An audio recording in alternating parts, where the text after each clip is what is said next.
All right, hello and welcome. How is everyone doing on this Tuesday, May the 11th? I hope you're doing well, and I do apologize for like the last second notification today. So what happened there is today I was like, you know what, I'm gonna work out while this week's SeaQuest. So we got like this elliptical machine. It's Texas is drunk outside right now. Like John, it really is. It's been 50 the past 3 days in the middle of May. This is so crazy abnormal, and it's been rainy too. So I've been stuck inside. So I'm like, okay, I'm gonna work out, and I'm like 15 minutes into SeaQuest, and my wife and my daughter come in, and she had like a 5-second nap, so she's just extremely pissed, both of them, and then my sons come up, and I'm like, okay, look, I got a little wireless headsets on, but after last week they did their Halloween episodes. So I'm like, I can't trust SeaQuest to be 100% child friendly. So instead I watched 20 of the Pooh, which it wasn't bad, but it wasn't SeaQuest. And then my wife is like, hey Matt, we need to get your nephew a graduation present because he's graduating high school. I said, oh yeah, because my brother's in town this week. She's like, no, he's not. I'm like, yeah, my brother's coming down from Illinois. He's going to be here this week. And it turned out that no one had told Amy that my brother was in town today. So at 5 o'clock, I suddenly realized he was coming in town to get his daughter moved out of college. So she's going to be home for the summer, and everything was like, oh crap, I have forgotten to help. And I thought it was Thursday, but it was today.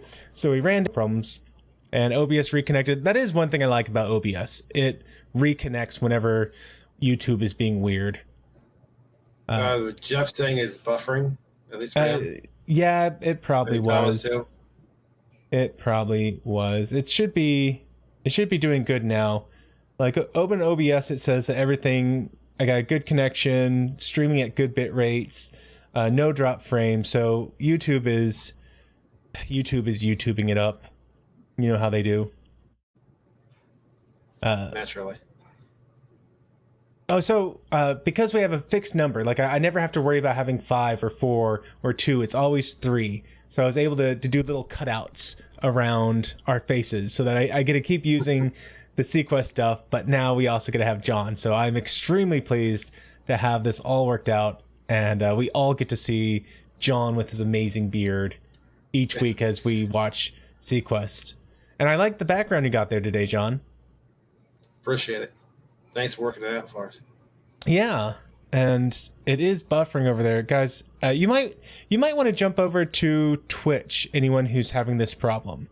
And I'm going to say that again, hopefully, so that one of these times you can hear it. But if YouTube is just going to not play nice with us today, I suggest jumping over to Twitch. I don't know why it's doing this.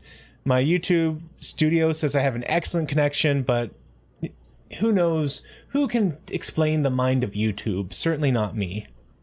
Not us, for sure, no. So, let's see.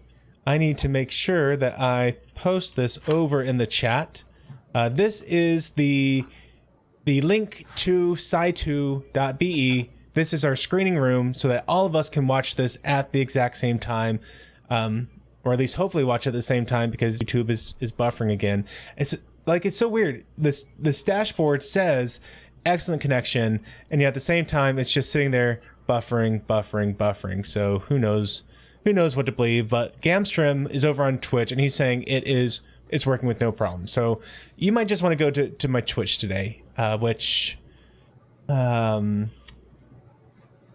guess I'll drop a link to my Twitch so that you can actually go there if you want to. And everyone might get blasted out for just a second because of the way I got audio going now, but hey, that's how I roll, isn't it? Bad audio issues all the time. We'd be surprised if we didn't have any. Yeah. Which y'all didn't get to see it, but I started off with audio issues with John. I still hadn't. It's okay. It's the weirdest thing. I do a single audio update, and I understand Voice Meter going crazy. Voice Meter lets me do all the audio routing stuff, and it's finicky at the best of time. So I understand it going crazy, but OBS it's changed everything. Like I said, hey, I want you to output my microphone so that John can hear me. And it's been working fine for weeks and weeks and weeks, and I never changed anything, but it said, no, I don't care. I'm not going to do this. So, and thank you, Bradley Briggs, for 911 for following me over on Twitch. I appreciate that. But I do apologize. We're not ignoring your comments, by the way, Thomas. Yes, let me actually pay attention to everyone over in the chat. See, you just got to remind me. As soon as someone reminds me to do basic, common, social norms, I do them. I just have to be reminded about the basics. A lot. Oh, so much. I said I was going to read chat, but embarrassing Matt story, because that's what everyone's here for. Me explaining how much of a fool I am. So I was with my brother tonight, and he's worn out. He spent all day moving stuff around. I show up in the last 20 minutes to unload some stuff into my mom's garage, where it'll be loaded back up at the beginning of next semester. And he's like, hey Matt, how's your business doing? How's life? And so I answer it. And Amy's like, I saw this exchange and I sat there just waiting for you to ask him, how's the church, Daniel? Any pastoral things going on? But you didn't. And you never do. You always forget this. I'm like, oh, Amy, we need a signal. We just need a signal so that you can remind me about the basic common courtesies, like reading chats or asking your brother whom you love, how is his church doing?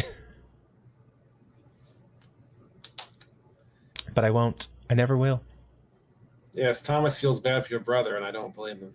Thomas, you should feel bad for my brother. Everyone should have sympathy for just my whole family, especially Mrs. LifeWithMatthew.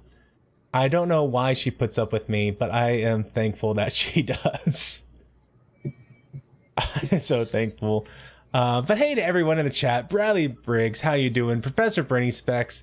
Yes, we can't miss Darwin. I apologize for not making it more clear earlier, not getting it set up, but as you see, things happened. Robert Green, how are you doing?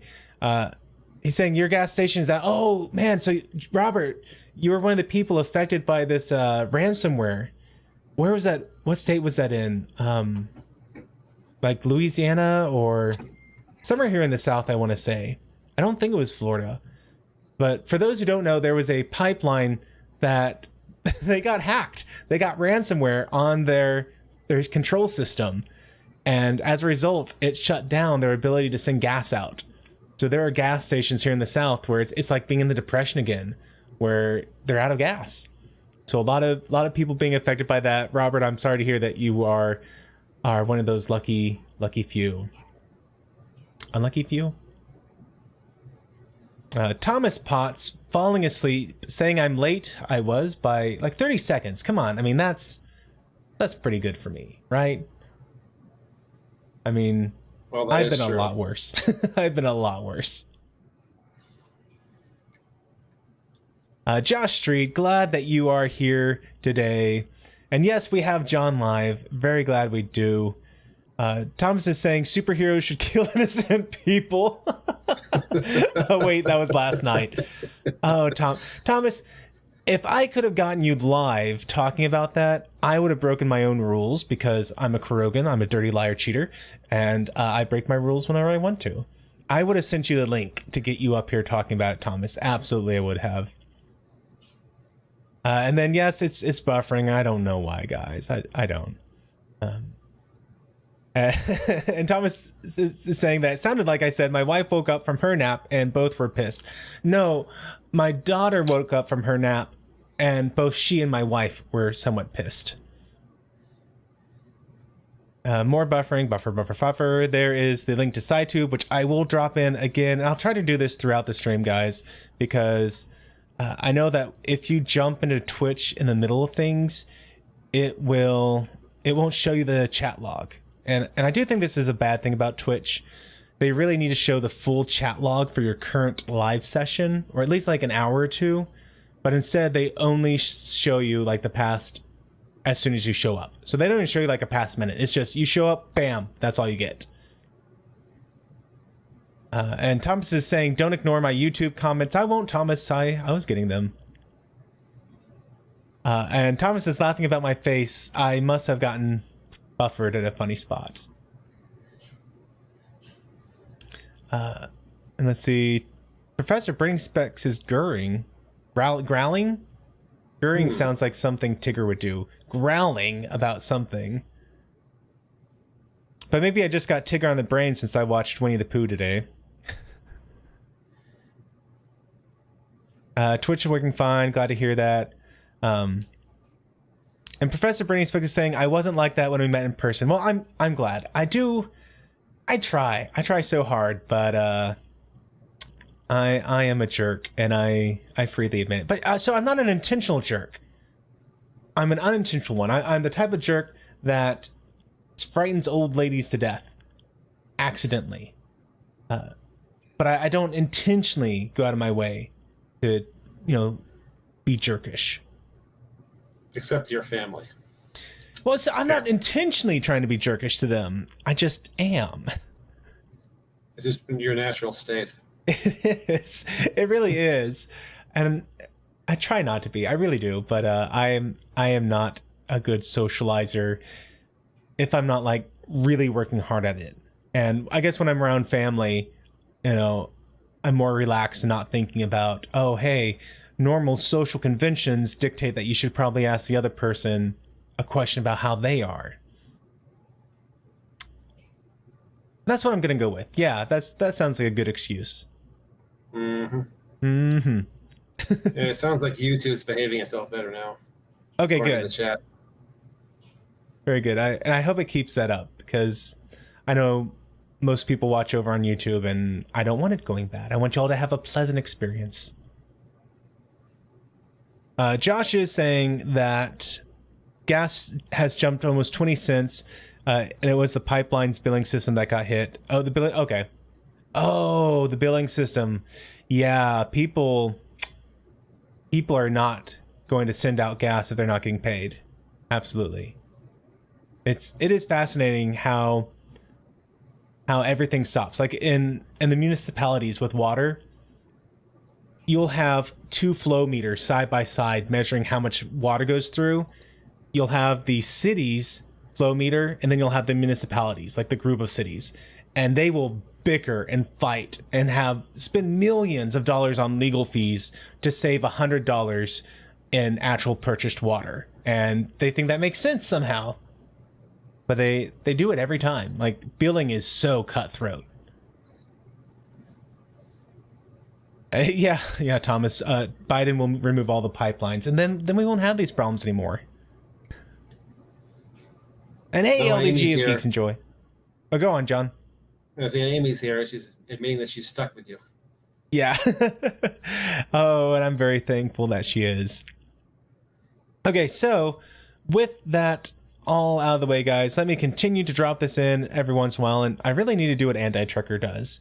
And that's where he sets up the Restream bot or the Twitch bot or Streamlabs. There we go, Streamlabs bot to every 10 minutes drop the link into the chat. So I'll try to do that in the future. But until then, I'm just going to do it myself. So John, how about you explain the way we do things here as we get going? Well, at the bottom of the screen, we'll be having screenshots from the episode that we're watching, if you're watching this later. If you're watching live with us over on the SciTube link that Matthew's putting in, you can watch the episode live with us. However, they will not be available after the live stream is over. Exactly. So hopefully, excuse me, I beg your pardon. Hopefully everyone has had a chance to meander their way over to sci2.be/r/LifeWithMatthew, capital LWM. And you are ready to watch SeaQuest DSV Season 2, Episode 5, Vapors with us. And this is the first guest appearance of Dom DeLuise that we're going to get. I say first, but just the first time I'm aware of. Apparently that's something he does with his sons quite often. Guest star on shows that they are on. He did on Stargate too. That's right. And also, Norman Lloyd died today. Thomas Potts was telling that over in Discord. And I mentioned that because, well, Norman Lloyd, for those who don't know, he appeared on several episodes of Trek throughout different series, I want to say. But I know him best for his work on 7 Days, which is another TV show that I've talked about a couple times. And it... Oh, I love that one. 7 Days is a show I've mentioned several times. It's one that he, along with Don Franklin, aka Commander Ford, appeared on together. So that's how I always knew this guy. And it is sad that he passed away today, but at the same time, he was at a ripe old age, as the Bible would put it. So, not taken in the prime of his life. It is sad that he's gone, but at least it didn't happen like his youth or something. And thank you to the Google overlords for their kind donation.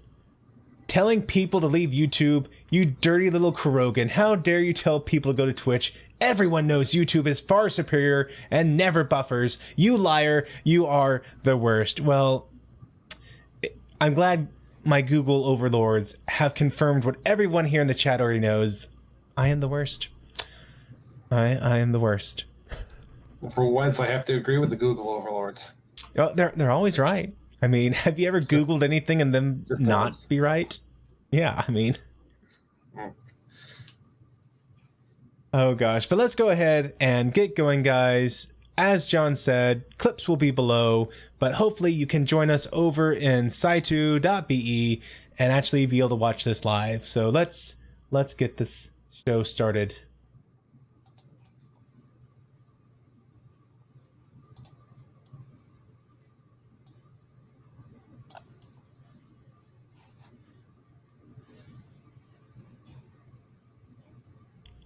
So I kind of wonder if they had an idea of having SeaQuest be like an attraction in Florida, because so far every episode has started off with them in dry dock. And that kind of makes sense because they're still fixing things maybe. But there's a scene later on when they literally take like a trolley to like, here's the entrance ramp and here's the exit ramp off of the SeaQuest. And I kind of wonder, like, is this supposed to be a Disney adventure kind of thing? But Lewis over here is trying to explain the concept of a fiscal system to Darwin. That, what if one fish is equivalent to $1? How many fish could you have with $10? Like, well, 10. Well, how many could you get with 5? And Darwin's like, forget this noise. I could just swim out and get it myself. And finally, Darwin says, "This is idiot. This is stupid. It sucks." And Lewis is like, "What? Where are you getting this from?" And of course, who do we see but Piccolo? Piccolo has been teaching Darwin some select words.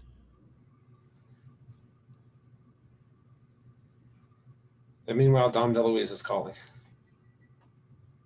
So I didn't know this, but apparently his real name is Anthony or Tony. Because here we see Dom DeLuise saying, "Where's Anthony? Where's Tony?" And tell Tony to meet me over at Buddy's Smokehouse or something like that. He knows where it is. And then we get our wonderful intro. And Josh Street is confirming, yes, there was going to be a Universal Hollyland, and it was going to make a park based on SeaQuest back in 1996. I believe it. I definitely believe it. I didn't know that. Interesting. But yes, during the second season, you will see SeaQuest and Doc a lot more often than in the first season. I guess they're also trying to make this less sea adventures and more like global adventures, and that's kind of hard to do when your ship is always somewhere in the mid-Atlantic every episode. Yeah. It looks like everybody's going out for shore leave.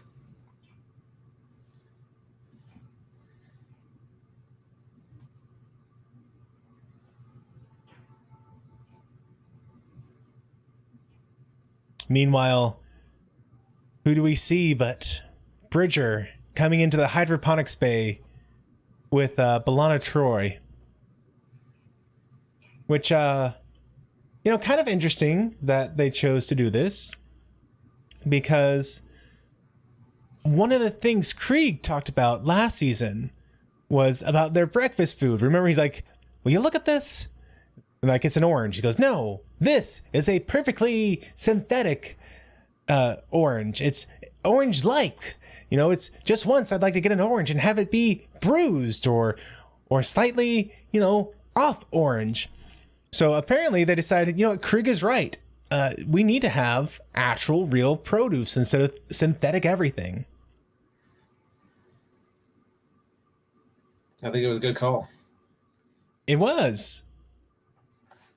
Now, I say that, but if you look around, there's a lot of flowers and not much food going on.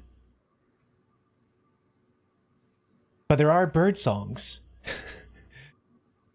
And Troy wants to know, is that because it stimulates the plant growth? And, Bridger's like, well, no, it stimulates me. It's a good place to relax.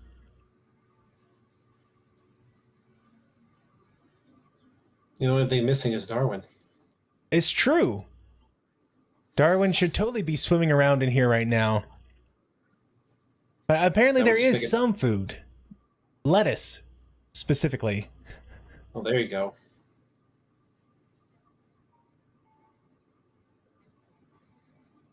And Bridger's waxing eloquent about, if everyone adopted this way of growing food, then we could have perfect food, no more hunger. There's people trying to subsist on a handful of grain, and if they had this technology, they'd have all the food they need, which is an interesting point in real life. Maybe not hydroponics, mind you, but if the US, if we were going to be donating money just across the globe, maybe we'd be better focusing on providing clean water to places like India, more so than teaching geishas how to use cell phones, which is literally something that we have spent tax dollars on within the past 8 years. And they weren't even American geishas. They were in Japan. And yes, Gamstrom, they mentioned that it is 95 degrees at a 50 or 60% humidity level. It is quite hot and steamy in there. And not just because Bridger and her are kind of having some eyes for each other. See, it sounds like a normal day in Florida. Yeah. I'm not sure what they spray themselves down with, but it seemed like it was supposed to be like something to help with the heat.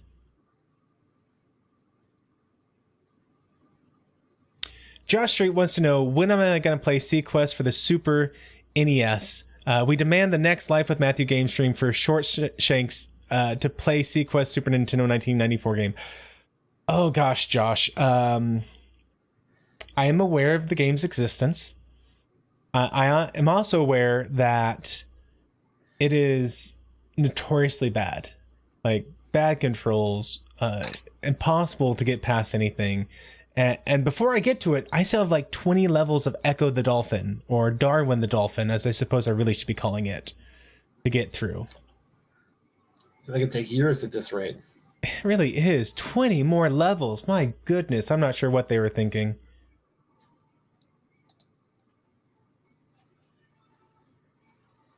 And yes, Bradley, Darwin is full synthetic. But they're getting close to the water because she feels an emotional disturbance, and it's Piccolo. Piccolo who comes, Kool-Aiding man out of the water, surprising everyone in the room.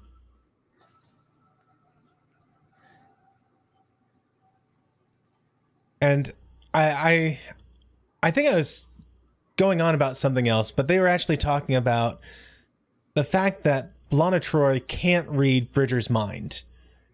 And that's kind of a comforting thing to her, because she gets antsy in crowds. Whenever she's around a lot of people, it just kind of seeps in, and it's uncomfortable for her to just be hearing things nonstop like that.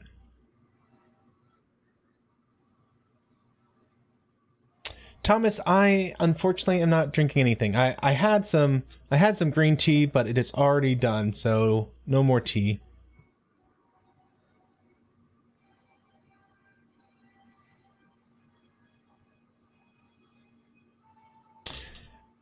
Yeah, Josh, I'm not sure if I'm ever going to finish the Echo game either. I'm going to try. I might start mixing in some other things because, my goodness, a single level for an hour or more sometimes amount of work, I got to get some variety in here.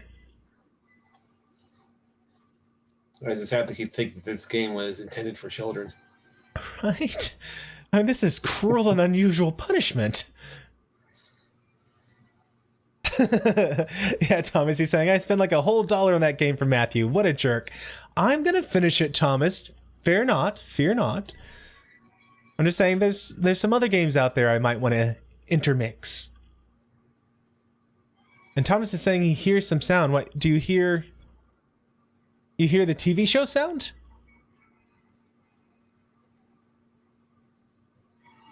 I hope not.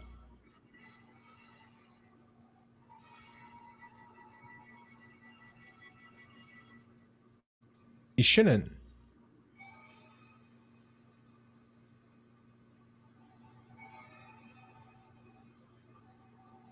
So we're discovering that Piccolo has just the worst kind of family relationship. And Lewis instantly guesses it. Like, Piccolo's trying to be all reserved and stuff. But Lewis just like, no. I can tell what's going on here. You got daddy issues. Estranged, only calls you when you need you. And he's like, well, how did you know that? He's like, well, because I've been there, man. So Piccolo asks Lewis to come with him so that he can have a friend to keep him from doing something stupid, because his dad, who he just calls Nick, is going to try and get him to do something bad.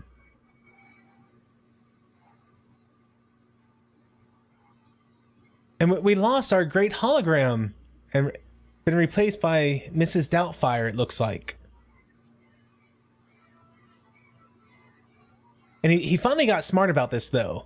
After last season, he was so tired of Lewis and everyone just busting into his room while he was trying to have this conversation with his ethical subroutine that he now has a special room sealed off to discuss moral stuff with his holocramy vapory thingy.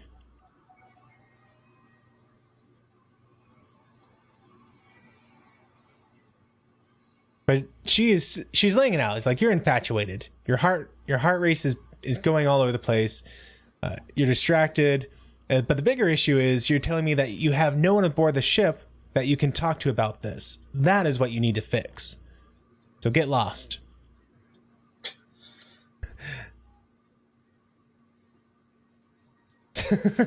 and Piccolo is spreading the news that he caught Delana Troy and Captain Bridger making out in the hydroponics bay. And of course, all conversation stops as soon as the maglift door opens and they see her standing there. And it's kind of left up to you to figure out if that is because she doesn't want to be in the crowd, or if she doesn't want to be there because she like knew they were talking about her. And this is the scene I was telling you about. Yeah. Poor Dagwood taking out the trash. But they invite him along. Come have fun, Dagwood. Good for them. You know, he's slowly picking up mannerisms too, I noticed. Like, he has a smirk thing now, which I think he's supposed to be imitating Piccolo, maybe? Probably. Professor Brainispec is saying he hears faint video game-like beeps or maybe some music, is what Thomas is saying. I got nothing. I definitely don't have a video game going in the background. Now we're at Buddy's Smokehouse, which is in the smoking quarantine area. Yes. Which I thought was a very interesting idea.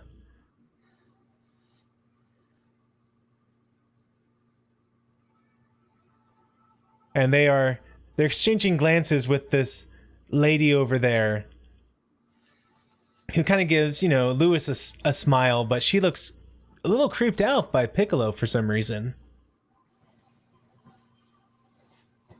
And I hope you guys are watching this over in SciTube, the screening room, which I will remember to drop a link there in case you joined us late over on Twitch. But this is just classic 90s music going on right now.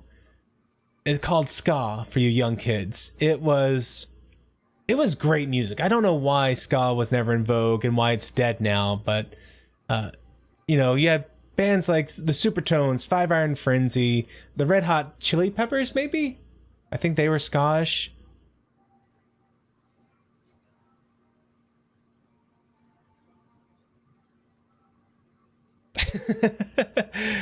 So they basically have a smoking room. So if you're gonna smoke, not only do you have to be in the quarantine area, you have to be in a self-contained room in the quarantine area to smoke. And this is Dom DeLuise inside the smoking room. And Piccolo just lays into him. Like, he doesn't even give the dad a second to talk. He's just, if mom's leaving you again because you've been cheating, then don't expect me to pick up the pieces. And the dad says, well, are you going to help me or not? And that's the screenshot you saw with Piccolo going, no.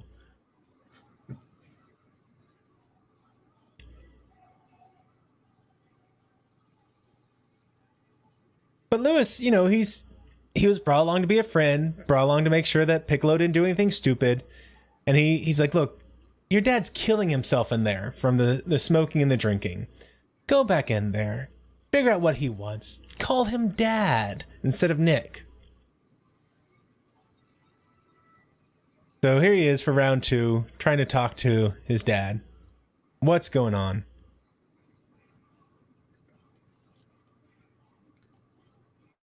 But the dad's not talking now. He says, well, we can't talk now. We're being watched. And it's the lady in the green dress over there.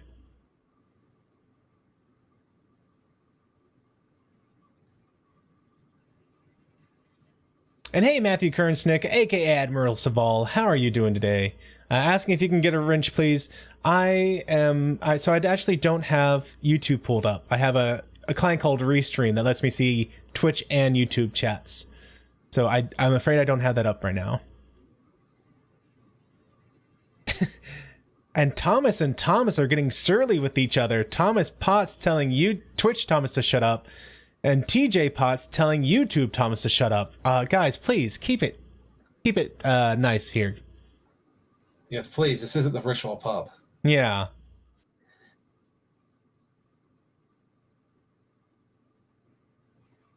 And this lady is like, okay, your dad, he told you where it is. Where are my pills? I need my pills. And Piccolo's like, who are you? And Lei says, Marie. She goes, Marie who? Marie Piccolo. And then she, wipes some smudge off of Piccolo's face. And we're like, well, who's this lady? It's like, this is my mother, apparently. But how can this possibly be my mother? She looks younger than he does. Dun, dun, dun. But she is. The dad says, yeah, she's the mom. And Lewis understandably is like, I think I need to sit down because it's a little unsettling to realize that maybe you're hitting on someone 40 years your senior.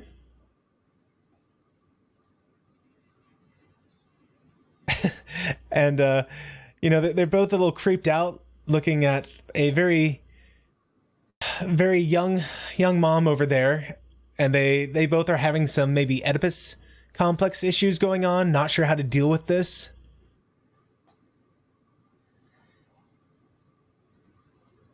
And tell me that doesn't look like Elaine from Seinfeld.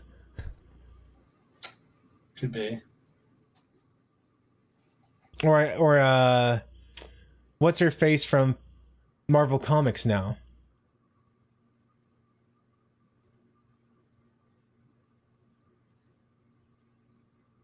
So Neil and what is her name?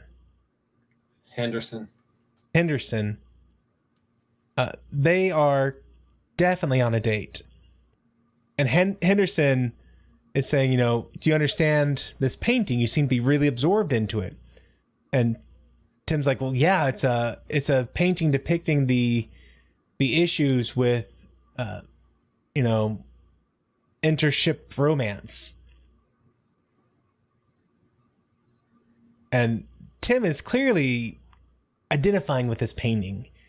He's having a good time with her, but he's really feeling conflicted about dating a crew member. He's like, that's kind of the point of shore leave. You get those issues worked out with people off ship.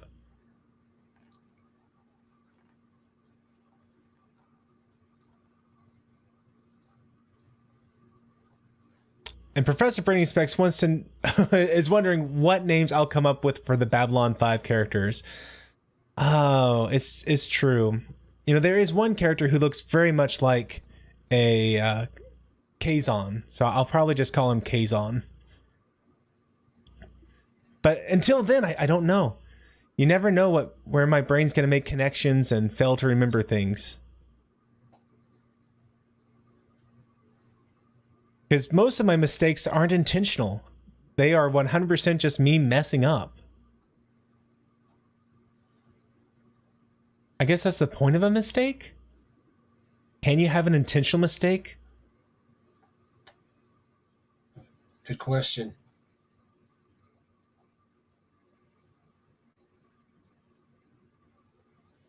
So poor Belana Troy. Go ahead. Yeah, I see she's at the pool trying to relax, but she can't help it. Listen to everybody's thoughts. And there's some somber thoughts. That guy is really upset. He doesn't want to die alone in a small room. So I guess he has some medical issues going on, and it is not something she wants to hear. She doesn't want to hear about how people went into the club, how this guy's complaining about getting a lousy tip, even though the guy really ran up a tab. And it's just like really exhausted by all this. And I think also the rumors continuing to spread about about them dating, about Bridger and Belana dating, because in the last scene, Tim made a comment about he couldn't date someone who could read his mind. And I think that was supposed to be a reference back to, Piccolo spreading the rumor about finding them in the hydroponics bay. I'm sure it was. And thank you, Nard. Nard. See, I've already messed up. Nard. Thanks, Nard. Thanks, Narn. Thank you, Narn. Saying, hello, my name is Gakar. I'm a member of the Kari. Apparently, Streamlabs doesn't like apostrophes in name. I look forward to watching my show. Gakar, I look forward to it too, and I hope I can get your names even close to right.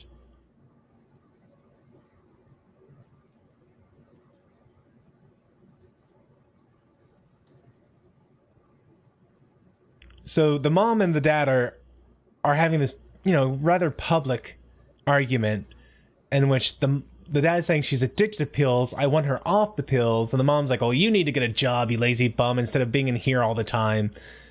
And the dad's equating what's going on with these pills to being like putting aluminum siding on a house. It doesn't make the house new. It just makes it look nice on the outside.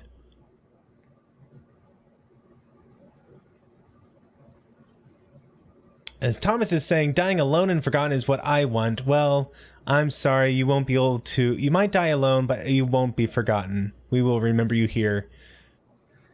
And I said his name wrong, which I'm not surprised. I agree with Matthew. We won't forget you, Thomas, so don't go anywhere.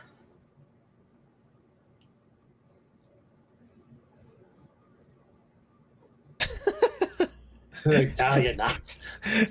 Piccolo has some great expressions in this episode. And for some reason, the dad is just like 100% unwilling to be a part of anything going on. Like he's getting Tony or Piccolo involved, but he's not willing to actually step up himself. But Piccolo, he said he's going to go get the pills, and no, his mom is not going to be involved in getting them.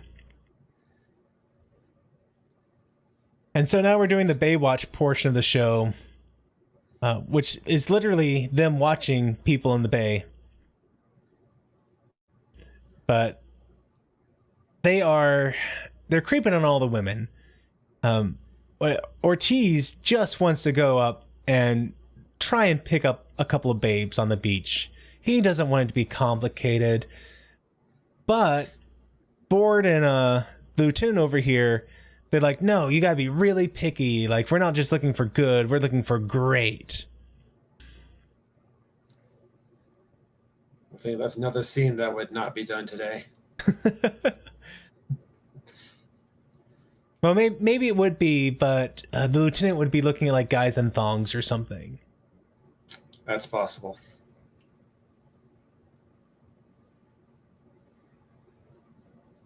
And yes, Thomas, clearly all my screenshots were of the women's in bikinis, showing adult content on my stream.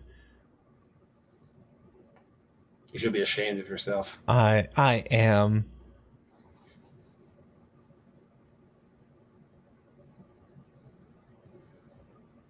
So Bridger has gone back to his private beach?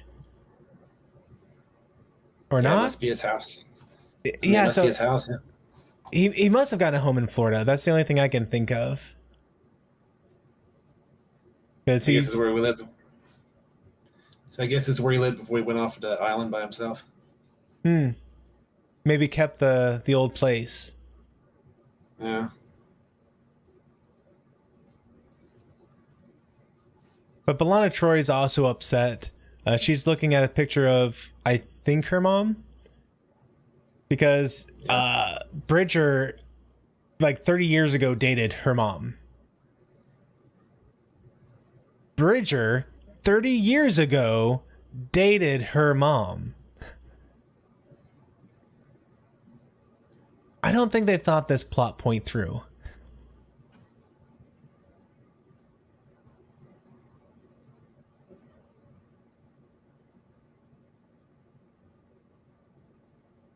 So Piccolo's dad used to bring him here. So he's pretty sure that somewhere around here is where the pills are buried. And Dagwood is trying to understand human dynamics. Can you love someone but not like them? And, Lewis is like, yeah, I mean, that's one of the complicated family dynamics.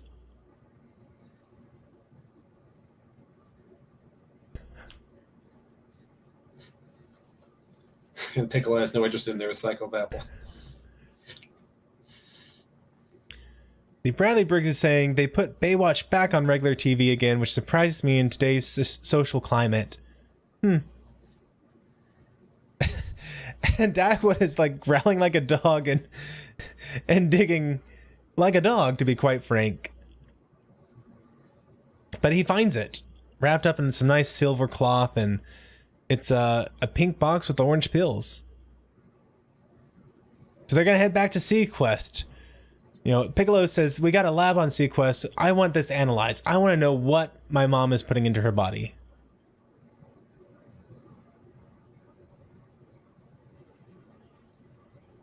Professor Bernie Speck says this is a cost-saving episode, apparently. It certainly seems that way. Not that there's anything wrong with that. The episode where Picard was stuck in the turbo lift with the kids, Captain Picard Day, was it? No, that was later on.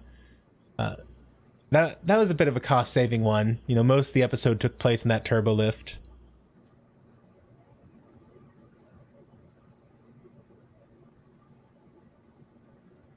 But it wasn't the best episode, but it wasn't their worst either. Yeah.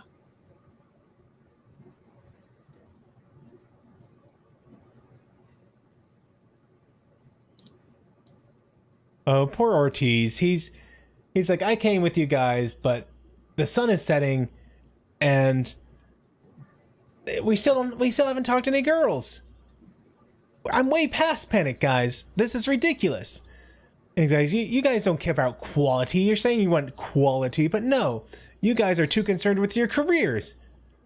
It's like, He's like, I'm not looking for physical or spiritual perfection. I'm out of here. So he jumps off the boat. He's going to go to the shore and try to pick up some girls. But he'll see them at the captain's barbecue.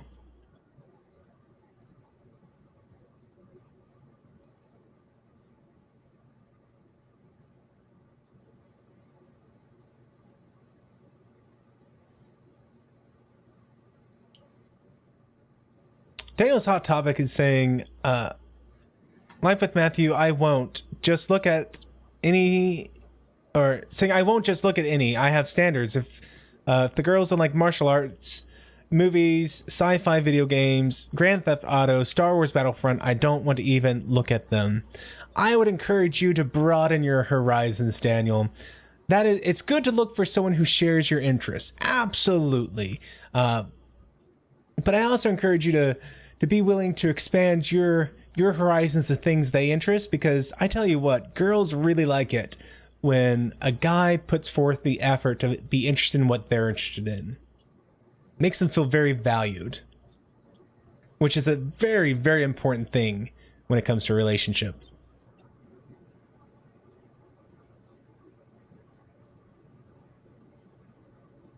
Yes, olden days, they used to draw you in with the story, really made you involved using imagery, and now they just throw debris at you. And he's not a real big fan of the fact that she finds everything great. The ice cream is great, the movie was great, the painting was great. And, you know, O'Neill begrudgingly admits that, yes, the ice cream is pretty great.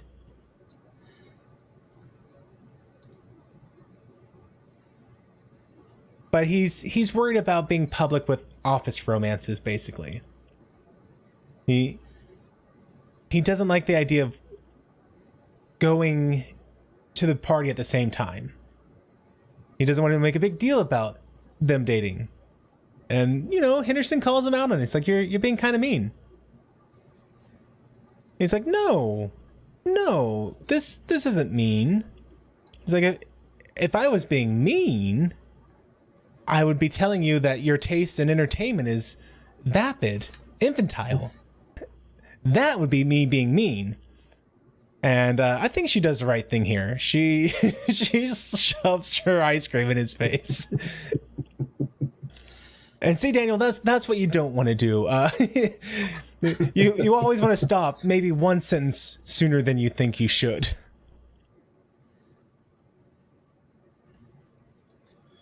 I don't think O'Neill has to worry too much about his office romances after this point.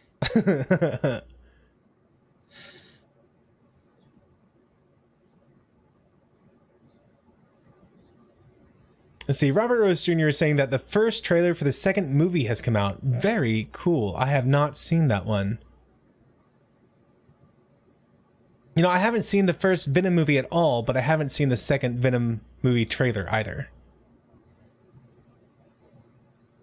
I wasn't expecting much from the first movie, but it ended up being more entertaining than I thought. And apparently, the Dr. B'Elanna Troy, is instantly informed whenever any of her machinery is used, which, honestly, that makes some sense. Like, it was always weird to me on Star Trek, or in Star Trek, when, like, a phaser was fired, and, you know, you wouldn't have people swarming that place instantly. It was like, oh, well, we weren't monitoring for phaser fire this episode. Or like, oh, the captain left the ship, but no one knew. Like, you would think there'd be more checks and balances aboard a ship, some automated messagings. You would think so. So here we actually see, excuse me, there's some automated messaging. Hey, Nerdporial Lifeform, how you doing tonight? He says Venom was pretty funny, and there was a slight nod to the Blues Brothers, in his opinion.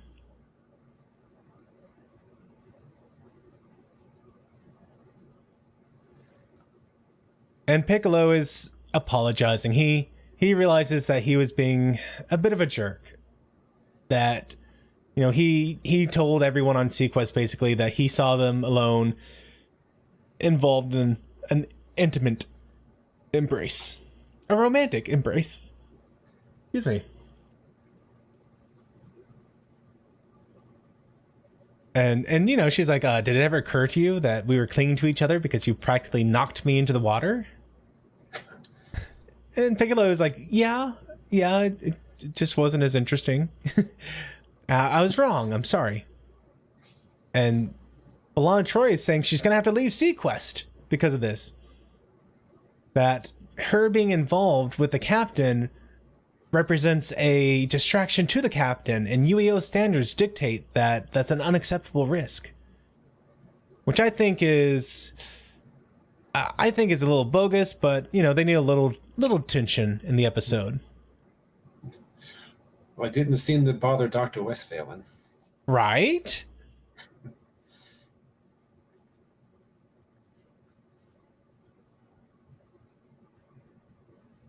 And the Nerdporeal life form is saying, I put a video up for his 100 subs. Congratulations for hitting 100 subs. That is a really fun milestone. Andy has a Star Trek TOS video up. Be sure to check them out. Absolutely. And Nordport Life from saying Balana Troy, is it Roxanne Dawson? Yeah, so no. I messed up a couple weeks ago I was trying to talk about Balana Torres, but in my usual amazing abilities, I said Balana Troy, and John's just dying of laughter because I keep saying it over and over, not realizing what I said wrong. And so I said, well, you know what? When I screw up, I'm just going to run with it. Got to be able to poke fun at yourself. And Matthew has plenty of opportunities to do so. Oh, so many. So many. So here we go. What is the pill that has reversed her aging? It's an insecticide. It works because it eats up all the fat and then it starts to eat up all the muscles. And they are saying that by eating up the fat and muscles, it has like basically pulled her skin taut and it's made her look young again. But all that it's really doing is killing her. It's absolutely killing her. And Piccolo is saying, you know what? I need you, Mom. I need you to be old. I need you to be around for Mother's Day and all that good stuff. And it's time to get off this drug.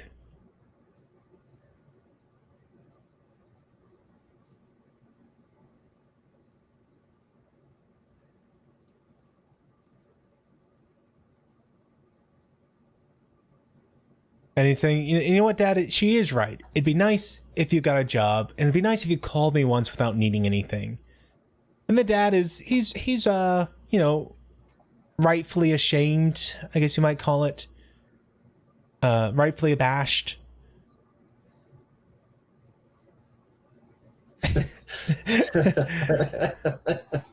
Good old Darwin. Yeah. The Darwin wants to get paid for helping now. Yeah. Yeah, Bridger's saying, hey, I need to run these lights across. And Bridger's like, and Darwin responds, how much? He goes, how much what? He goes, how much money? And he's like, who's been telling you about money? And he's like, Lucas. Which, you know, you got to forgive Darwin for getting a name wrong every once in a while. But, you know, Bridger's like, forget it. I'll do it myself. And just then, who should show up but Dr. Balana Troy?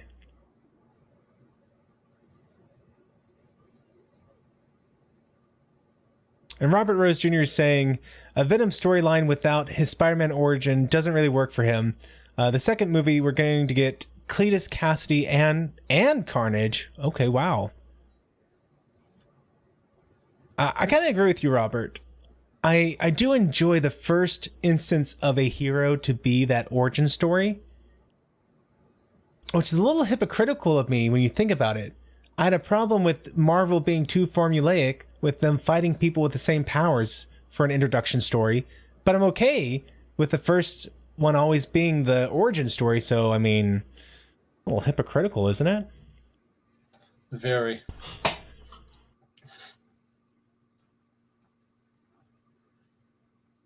But she is putting in a request to transfer.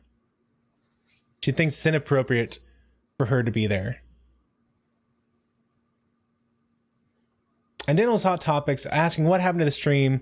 It was lagging. Yeah, YouTube went a little crazy. Sorry about that. However, over on Twitch, which sorry to people on Twitch because I haven't been putting that in, but over on Twitch, it is working just fine.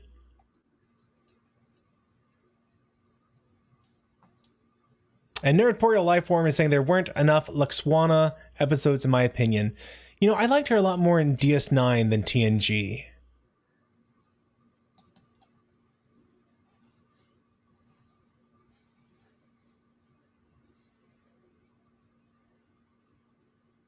This is so creepy. I'm sorry. This is a really creepy plot line. She's talking about Bridger dating her mom, and Bridger's like, yeah, look how straight her back is. She was tough. And it's like, that's not something... Like, if I was trying to date someone, I don't think that girl would be interested in me talking about what an amazing woman her mom was when I dated her. Like, that's just weird. Yeah, I have to admit that.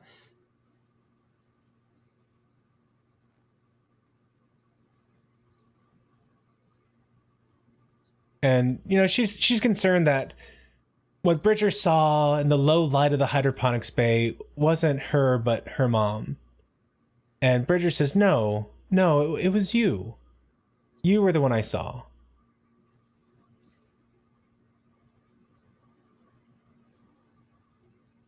And they're kind of pretending like Dr. Westphalen wasn't even a thing last season. Yeah, that's annoying. Like, you know, I really haven't been with anyone since my wife died. She was my anchor. I've been kind of floundering.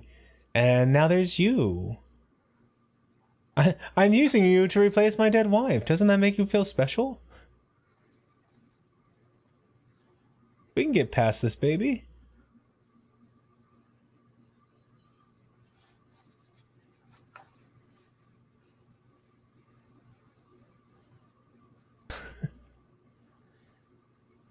And she's claiming that, you know, he doesn't believe it. He doesn't believe that they can get past this. And going along with what the professor was saying earlier,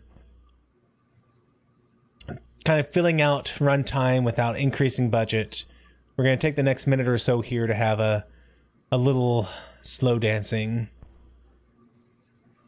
But the music's good. Good jazz. Mm-hmm.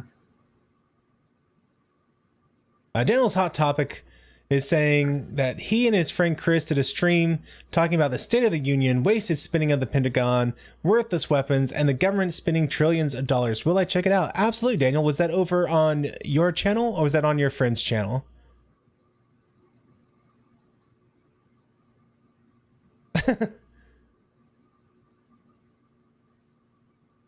And so Piccolo comes, you know, jet skiing up to Bridger's place, and Bridger's like, seriously? You found us again? Like, we're having this intimate moment and now you're ruining it again?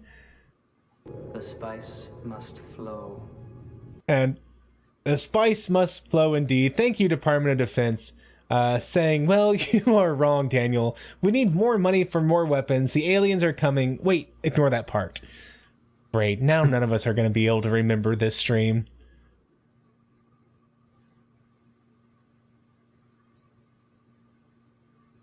Piccolo is quite a piano player. He is. You know, I can't help but notice that they immediately panned up above his hands for that music. But it'd be pretty cool if that was him playing for real. I'm sure it was a coincidence. So up come Tim and Henderson, and Ford jumps on the piano and begins to play the bridal march.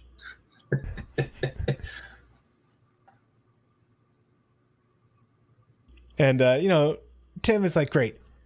Now I'm going to have to listen to that for months, maybe years. And Henderson says, well, you might get lucky and not live that long.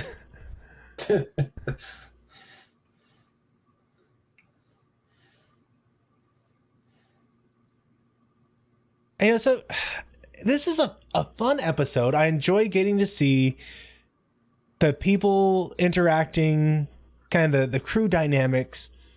but it almost feels like this is supposed to be the end of the season. Like, these people have gone through a lot together. We've witnessed this budding relationship. Now she's having to think about leaving the SeaQuest, and we're getting to see like them just come together at the end of a season. But we see Ortiz, and he picked up both girls. He's with both of them aboard some yacht, and off goes Ford and the lieutenant trying to join up with him.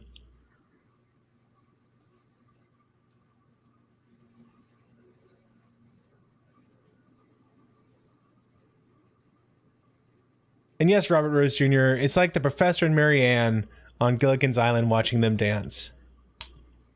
And I too think of Piccolo as a green being from another world whenever I hear his name.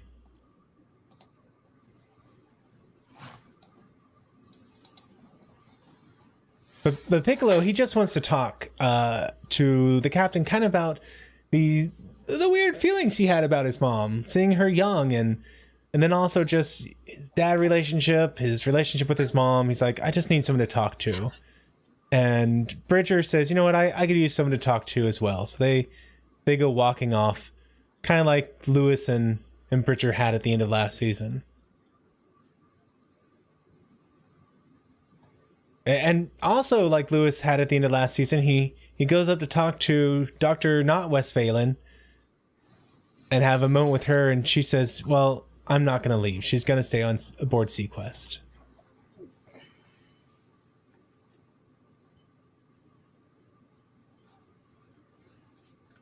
And now we get Moose, an orphaned manatee calf who might live for 50 years as they care for him. Grow up to be 1,000 pounds.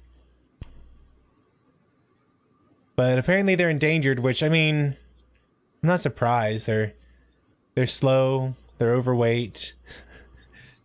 I mean, what do you expect is going to happen to them? They're pleasantly plump. Pleasantly plump. There we go. Well, John, how did you enjoy today's episode?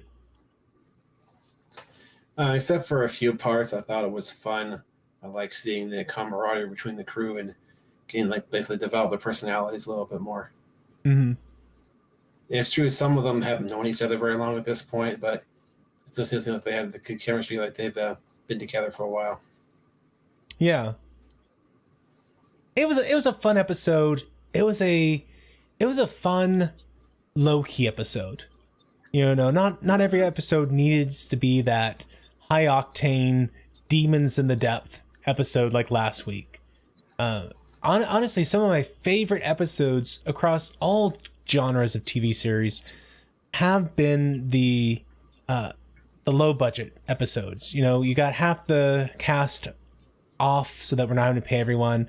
And then you have like just a whole scene taking place, or the whole show taking place in a handful of locations.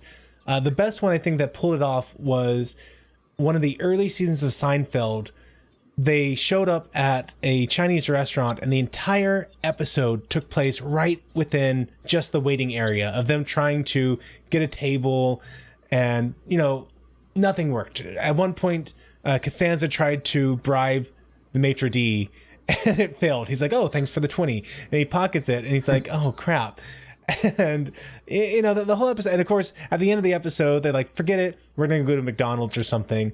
And as soon as they walk out the door, the guy's like, Santel, par favor. And, you know, that was the punchline. So I do enjoy those kind of episodes, and I do enjoy, if you're going to have a long-running show, or even just a season-long show, I like seeing the crew organically grow into something. You know, I think shows like Firefly did this really well. Shows like, what is it called? Not Black Mirror. That's the weird one where you can see in people's mind. Oh gosh, what is it called? It ended after 3 seasons, but they all wake up with amnesia, and they call each other by their numbers based on who woke up first. It was a great show, but over the course of the the seasons, they grew, and that they dynamically or organically became this crew together. Same like you had on Andromeda or something like that. So I do really enjoy this episode, even though I did give it some hard times at a couple points for some silly things they did.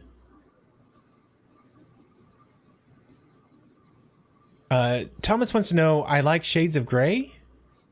Not 50 Shades of Grey, but I do enjoy episodes that are nuanced. Yes. And hey, Black Knight Leader, how you doing? You think Shades of Grey is nuanced? Are we talking about a TNG episode? That's what I'm talking about. Oh, no. I was literally talking about nuance and morality. What episode did I just promote? Shades of Grey, TNG. That's the clip show. Oh, no. No, that is not what I was talking about. We got Code of Honor, Shades of Grey. Two of the greats, in Matthew's opinion, anyway. No, I see what you did there, Thomas, because yes, that takes place technically inside all of one room. At least all of the episode that was shot fresh for that took place in all one room. That's an interesting point. If you have a clip show, do you have to pay an actor for appearing in a clip in the clip show? I bet you don't. I bet it's a loophole. I wonder about that. But Black Knight is wondering, how is Anti-Trekker doing? Black Knight, tomorrow, Anti-Trekker, is it Tuesday? Yes, tomorrow's Wednesday. Anti-Trekker is going to have an MRI. If you are a person of faith, do be keeping Anti-Trekker in your prayers tomorrow, as he is going to have this MRI. He really doesn't like enclosed spaces, so it's always a stressful event anyway. But be praying that it goes well and that the doctors kind of get a feeling for what's going on with him right now. Because if you don't know, he did have another MRI, and in that one they found out that his nasal cavities, especially his right one, is that my right hand? Yeah, his right one was like filled up with polyps, which are it's like a non-cancerous thing. Typically, whenever this happens, you get polyps in your nasal cavity. But he is going to have surgery to get all that removed so that he can breathe again.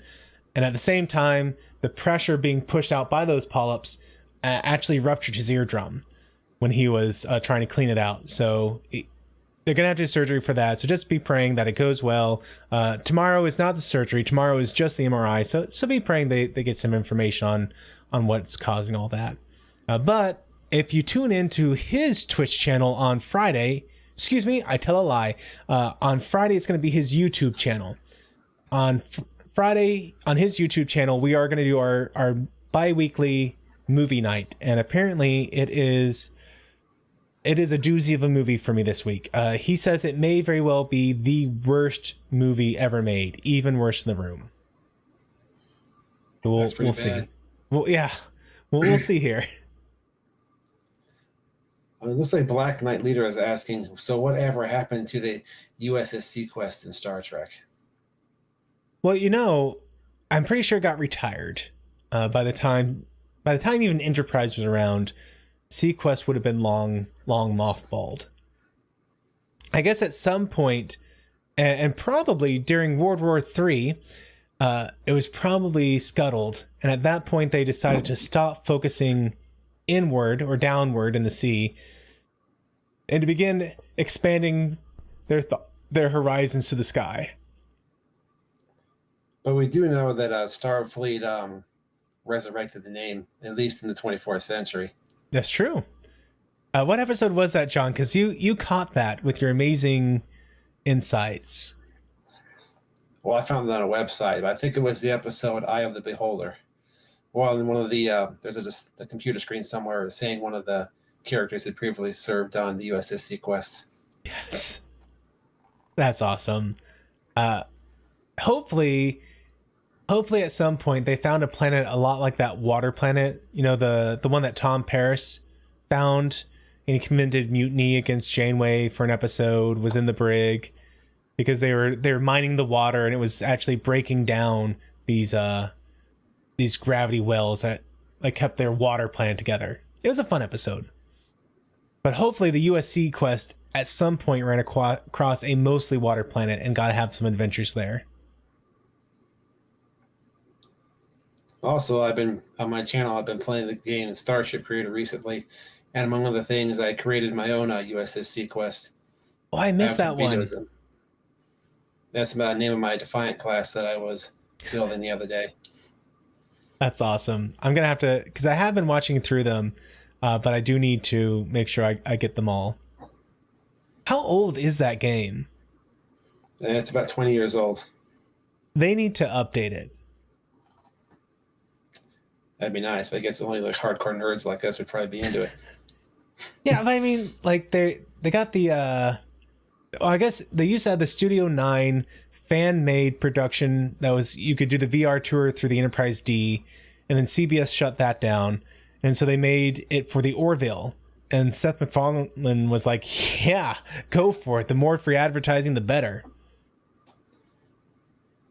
No, Anti-Trucker's here. Oh, hey, Anti-Trucker. And he was calling me crazy earlier for enjoying SeaQuest, but I contend he watched the first 3 episodes, and I contend keep watching it because I think it's a great series, especially the first season was just fantastic. And Daniel, I am very glad that you are feeling better for hanging out here. Let's see. Yeah, Anti-Trucker was asking, why do we like this show? Well, Darwin's one of the reasons. Plus, we also like the characters too. That's a big bonus. I agree with that second half. The characters are a great bonus. And honestly, the vibe of just TNG but under the sea really, really draws me into this series. And Anti-Tracker, I think you must have taken some meds in preparation for tomorrow, because he's saying, by the way, Darwin is the best character. I don't know. It's very perceptive. And that's right, Thomas Pott. It's no SpongeBob, because that is an awesome movie, apparently. The worst... Oh, Black Knight is saying the worst movie in the world is Nuki. So as long as it's not that, I should be fine-ish. We'll find out. I don't know. I have zero idea what the movie is when we do these, and it makes for a fun experience for me because I like to be surprised. And no, we're not banning Thomas, whether on YouTube or on Twitch or anywhere else. Oh, apparently they're making a new PC-only Stargate game. I will be interested in seeing that. I say seeing it because you know it's going to be like $50, and I refuse to pay $50 for a game.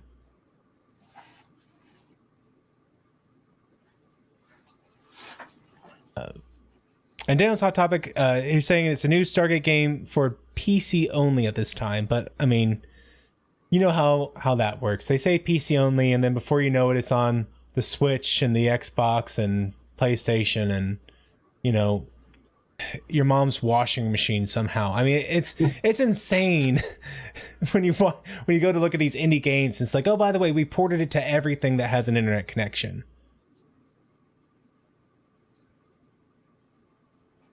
Well, it is going to be that time of the night, everyone. So, John, final thoughts about this episode? Just you know, as a summary, I like the character moments. Like all the main characters in the cast got at least a few scenes where we got to spend with them and see more what they're like and how they interact with each other. I did really enjoy that. You know, honestly, the only really, really, really big complaint I have about this episode is them pushing Dr. B'Elanna Troy on Bridger. Like, I don't ship that. If she was older, I could work with it a little bit, but literally the fact that she is not just 30 years younger than him or over 30 years younger than him, but the fact that he dated her mom 30 years ago, it's like, no, just don't even go there. Yeah, that part was weird. I'm pretty sure the formula is anyone who is half your age plus 7, like anyone who's under that range. So I am 36. So anyone who's younger than half my age is 18, plus 7 years is 25. So anyone younger than 25, that's just creepy. So Bridger is supposed to be what, like 50, 60? Yeah, something like that. He must be in his 60s because, you know, dating someone, okay, at least 50. So half of that would be 25s. So if the doctor is anything younger than 32, which she has to be because he dated her mom 30 years ago, and I'm going to assume that her mom isn't some floozy who is cheating on her daddy. So yeah, she's too young for you. She's too young for you, okay? Way across the line. No, Anti-Trucker, I did not say I liked 50 Shades of Grey, nor did I say I like Shades of Grey, the TNG episode. I said I enjoy Shades of Grey, the morality of is this ethical, is this not ethical, that good sci-fi shows tend to focus on. And yes, Thomas Potts, we know Stargate is only a movie. So in other words, Code of Honor #1 and Shades of Grey #2 for Matthew's favorite TNG episodes. Yeah, and my favorite TOS was Elena of Troyes, the one where Kirk pimp slapped the lady. That sounds like your kind. Yeah. I admitted to that over on Anti-Trucker's channel. We talked about our top 3 favorite TOS episodes, and it's there for all time to see. To see for all time. That sentence came out wrong. So many of my sentences come out wrong. Practically all of them. Practically all of them. Exactly, Thomas Potts. Saying I'm married. So apparently I said a sentence that made it sound like I was supposed to. I did. Dang it. I literally said I shouldn't be dating anyone 25 younger than 25. Yes, I am married. I shouldn't be dating anyone. You're right, Thomas. You still listening to this, Amy? Oh man, there is literally a cast iron skillet just sitting on the counter, ready to be slapped up against my head when I come downstairs for this content. Yeah, we've graduated past the doorknobs. Yes. And Professor Brainy Specs, aka the Master, is saying we all know my favorite TOS episode is "And the Children Shall Lead," followed closely by "The Way to Eden." Nya, nya, nya, nya, nya. No. Herbert. No. False. I really enjoyed the gangster episode, which his name escapes me at the moment, and I really enjoyed Elena of Troyes. Oh, what was my top pick? I forget the name of the top pick from season 1, but sooner or later, Anti-Trucker should put up that last video, yeah? Huh? Maybe when you're all better, Anti-Trucker. Well, piece of the action was the gangster episode, by the way. Yes, piece of the action. Just getting to watch him chew up those lines. Shatner at his finest. I loved it. So I don't date my wife anymore, asked Robert. No, fake news, everyone. No, yes, I still date my wife. I absolutely still date my wife. I shouldn't be dating other women. Yes. And I don't date other women. It's not that I shouldn't be, although I shouldn't be. It's that I'm stopping. Look, I'm already hitting, the top, the outer core with how deep I've dug this hole. I'm just stopping. I'm not gonna be able to dig up. Okay. Guys, thank you so much for joining John and me as we've been going through SeaQuest. I look forward to seeing y'all next week when I continue to mangle names and just mess up every sentence I can get my hands on. Everyone, take care. Bye. Thanks for watching this video. If you enjoyed it, please be sure to hit that like button and share it with your friends. If you haven't subscribed yet, I hope you will, and be sure to hit that bell icon to be notified of all the updates I do on this channel. If you want to support the work I'm doing here, then I hope you'll consider becoming one of my Patreons, where you'll get early access to all kinds of videos. And until the next time, may the Lord bless you and keep you. May he cause his face to shine upon you and be gracious to you. May the Lord lift up his countenance upon you and give you peace. Amen.